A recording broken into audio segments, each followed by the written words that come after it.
கர்த்தர் நல்லவர், அவர் கிருபை என்றும் உள்ளது. ஆண்டவராகிய இயேசு கிறிஸ்துவின் நாமத்தினால் உங்கள் ஒவ்வொருவருக்கும் அன்பின் ஈஸ்டர் நல்வாழ்த்துக்கள்.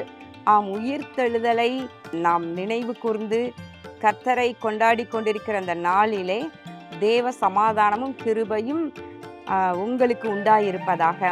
உங்கள் வாழ்க்கையிலே, உங்கள் எல்லைகளிலே எந்த பகுதியிலெல்லாம் முடங்கி போய் மரித்து போன சூழ்நிலை போல இருக்கின்றதோ அவைகளையெல்லாம் கர்த்தர் இந்த நாளிலே உயிர்ப்பிப்பாராக. கர்த்தருடைய உயிர்த்தெழுதலின் வல்லமை உங்கள் எல்லைகளிலே இறங்கும்படி நான் ஜெபிக்கின்றேன். பிரியமானவர்களே, விசேஷமாக இன்று நாம் தியானிக்கும் வசனம் வெளிப்படுத்தின விசேஷம் 1வது அதிகாரம் 18வது வசனம். மரித்தேன், ஆனாலும் இதோ சதா காலங்களிலும் உயிரோடு இருக்கிறேன். அங்கே இயேசு மகாராஜா சொல்லுகின்றார், மரித்தேன் ஆனாலும் இதோ சதா காலங்களிலும் உயிரோடு இருக்கிறேன் என்று சொல்லுகின்றார். தேவன், அதாவது பிதாவாகிய தேவனோ அவர் சாவாமை உள்ளவர், அவர் நித்தியானந்தம் உள்ள ஏக சக்கராதிபதி, அவர் ஒருவரும் சேரக்கூடாத ஒளியிலே இருப்பவர். ஆனால் குமாரனாகிய கிறிஸ்துவோ தன்னையே மனு குலத்திற்காக பலியாக ஒப்பு கொடுத்தார், மரித்தார், ஒரே தரம் மரித்தார். ஆனாலும் 3வது நாளிலே உயிரோடு எழுந்து சதா காலங்களிலும் என்றென்றைக்கும் உயிரோடு இருக்கின்றார். அவர் மரணத்திற்கும் பாதாளத்திற்கும் உரிய திறவுகோள்களை உடையவராய் இருக்கிறேன் என்று சொல்லுகின்றார். பிரியமானவர்களே, கிறிஸ்து இந்த பூமிக்கு வந்து சுமார் 2000 ஆண்டுகளுக்கு முன்பதாக மனுக்குலத்தின் பாவங்களை எல்லாம் சுமந்து சாபங்களை, வியாதிகளை, நோய்களை எல்லாம் தானே ஏற்றுக்கொண்டவராக கொல்கதா மலையினிலே அவர் சிலுவையிலே அறையப்பட்டார்.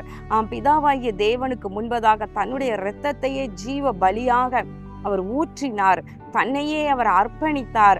பிரியமானவர்களே, எபிரேயர் 9வது அதிகாரத்தில் பாருங்கள் 12வது வசனம்.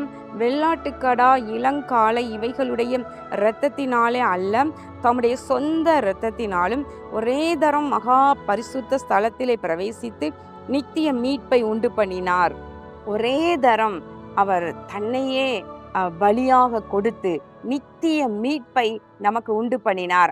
பழுதற்ற பலி, பழுதற்ற பலி. அவர் வருவதற்கு முன்பதாக பழைய ஏற்பாட்டு காலத்துல காளை, வெள்ளாட்டுக்கடா இவைகளை கொண்டு பலி செலுத்தி பாவங்கள் நிவர்த்தி செய்யப்பட பிரயாசப்பட்டனர்.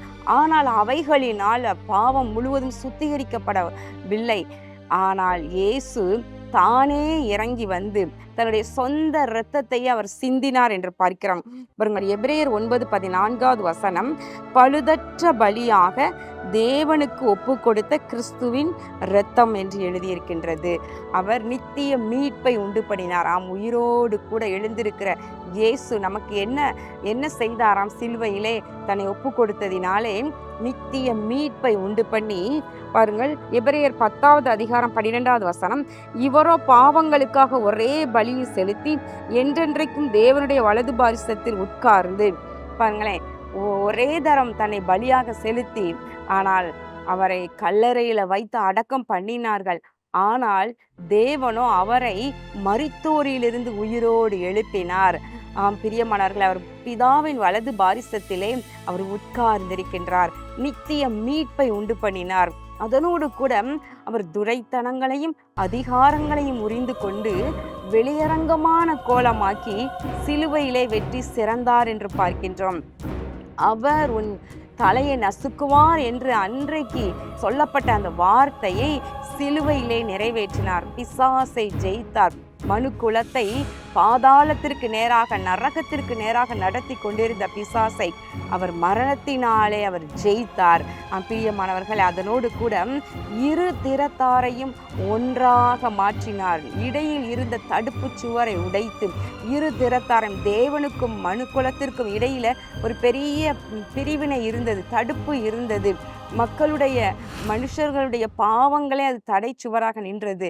ஆனால் அதை முழுவதுமாக அதை விளக்கி அதை உடைத்து அவரே மத்தியஸ்தராக பிதாவாகிய தேவனுக்கும் நமக்கும் இன்று நின்று கொண்டிருக்கின்றார். அதனோடு கூட பிதாவாகிய தேவன் கிறிஸ்துவுக்குள்ளாக உன்னதங்களிலே சகல ஆவிக்குரிய ஆசீர்வாதங்களினாலும் நம்மை ஆசீர்வதித்திருக்கின்றார் என்று எபேசியர் 1வது அதிகாரத்திலே பார்க்கின்றோம்.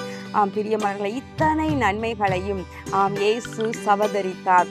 கடைசியாக பரிகரிக்கப்பட வேண்டிய சத்துரு மரணமாக இருந்தது. அந்த மரணத்தையும் ஜெயமாக விழுங்கினார். மரணமே உன் கூர் எங்கே, பாதாளமே உன் ஜெயம் எங்கே என்று சொல்லி மரணத்தை ஜெயித்து எழுந்தார் என்று பார்க்கின்றோம். பிரியமானவர்களே, இன்றைக்கு நமக்கு நித்திய மீட்பை கர்த்தர் கட்டளையிட்டிருக்கின்றார். நாம் இன்றைக்கும் பிதாவாகிய தேவனை நாம் தரிசிக்க, அதாவது அவருடைய கிருபாசன தண்டையிலே தைரியமாய் செல்வதற்கு தடையாக இருந்த தடுப்பு சுவரை இயேசு மகாராஜா நீக்கி இருக்கின்றார். சிலுவையிலே நமக்கு தேவையான அத்தனை ஆவிக்குரிய நன்மைகளையும், இந்த பூமிக்குரிய நன்மைகளையும், சரீரத்திற்குரிய சுகத்தையும் அத்தனையும் அவர் சேர்த்து வைத்திருக்கின்றார். பிரியமானவர்களே, நமக்காக சிந்தப்பட்ட கிறிஸ்துவின் இரத்தத்தினாலே நாம் இவைகளை எல்லாம் சுதந்திரித்து கொள்ள முடியும். உங்க கையில ஒரு பெரிய ஆயுதம் இருக்கின்றது. என்ன பெரிய ஆயுதம்? இயேசு கிறிஸ்துவின் இரத்தம், ஆட்டுக்குட்டியானுடைய இரத்தம், இயேசு கிறிஸ்துவின் நாமம்.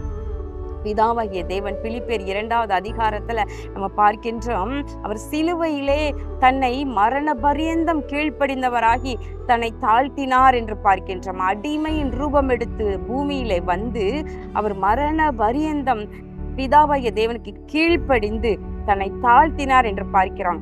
அதற்கு பரிசாக தேவன் அவரை பிலிப்பியர் 2வது அதிகாரத்தில் அருமையா எழுதியிருக்கின்றது. ஆதலால் தேவன் எல்லாவற்றிற்கும் மேலாக அவரை உயர்த்தி இயேசுவின் நாமத்தில் வானோர் பூதலத்தோர் பூமியின் கீழான அவருடைய முழங்கால் யாவும் முடங்கும் படிக்கும் பிதாவாகிய தேவனுக்கு மகிமையாக இயேசு கிறிஸ்து கர்த்தர் என்று நாவுகள் யாவும் அறிக்கை பண்ண படிக்கும் எல்லா நாமத்திற்கும் மேலான நாமத்தை அவருக்கு தந்தருளினார். இப்படி பிதாவின் சித்தத்தை நிறைவேற்றின இயேசு கிறிஸ்துவை பிதாவாகிய தேவன் உயர்த்தினார். எப்படி உயர்த்தி வைத்திருக்கிறார்? அவர் எல்லா நாமத்திற்கு மேலான நாமமாக இயேசு என்ற நாமத்தை உயர்த்தி வைத்திருக்கின்றார். இன்னைக்கு நம்ம கையில அழகா இயேசுவின் நாமத்தையும் ஆட்டுக்குட்டியானுடைய இரத்தத்தையும் எடுத்துக்கொண்டு, சாட்சியின் வசனத்தையும் எடுத்துக்கொண்டு நாம் பிசாசை ஜெயிக்க முடியும். எல்லா நன்மைகளையும் சுதந்திரிக்க முடியும். ஒன்றுக்கும் கவலை வேண்டாம். கர்த்தர் நமக்காக யாவையும் செய்து முடித்தார். கண்களை மூடி ஜெபம் பண்ணுவோமா? எங்கள் அன்புள்ள பரலோக பிதாவே, இதோ இந்த நாளிலே நீர் ஆண்டவரே, நீர் உயிரோடு எழுந்த நாளை நினைத்து உம்மை மகிமைப்படுத்தி கொண்டிருக்கிற இந்த நாளிலே தேவ பிள்ளைகளுடைய அன்றொரு வாழ்க்கையிலும் உம்முடைய உயிர் தெழுதலின் வல்லமை பிரவேசிப்பதாக. உம்முடைய வல்லமை பலமாய் இறங்கட்டும். ஆண்டவரே, சரீரத்துல ஆண்டவரே செத்து போனதை போன்று இருக்கின்ற அவயவங்களை எல்லாம் உடைய உயிர்ப்பிக்கிற வல்லமை உயிர்ப்பிக்கட்டும். ஆண்டவரே, குடும்பத்துல எந்த காரியங்கள் எல்லாம் ஆண்டவரே அப்படியே மக்கி ஆண்டவரே மூடப்பட்டது போல இருக்கிறதோ, நீர் அவைகளை எல்லாம் தழைக்க பண்ணுவீராக. இந்த நாள்ல பிள்ளைகளுடைய வீட்டில் ஆசீர்வாதம் உண்டாகட்டும். ஆண்டவரே, மங்களம் உண்டாகட்டும், செழிப்பு உண்டாகட்டும். உயிர் தெழுதலின் வல்லமையோடு கூட ஒவ்வொருடைய எல்லையிலும் இந்த நாளில் நீ பிரவேசித்து இந்த பிள்ளைகளுடைய தேவைகளை சந்தித்து விண்ணப்பங்களுக்கு பதில் கொடுத்து ஒவ்வொருவரையும் ஆசீர்வதிப்பீராக. இரட்சகராகி இயேசு கிறிஸ்துவின் நாமத்தினாலே இந்த ஜெபத்தை ஏறெடுக்கின்றேன் நல்ல பிதாவே, ஆமேன். பிரியமானவர்களை, மறுபடியும் உங்கள் ஒவ்வொருவருக்கும் எங்கள் அன்பின் ஈஸ்டர் நல் வாழ்த்துக்கள். கர்த்தர் உங்களை ஆசீர்வதிப்பாராக. ஆமேன். விழுந்தவரை கரையேற்ற பாவத்தமிழ்ந்து மனுக்குலத்தை மாற்ற, விழுந்தவரை கரையேற்ற பாவத்தமிழ்ந்து மனுக்குலத்தை மாற்ற, விண்ணுக்கு எழுந்து நாம் அவரை போற்ற எழுந்தார்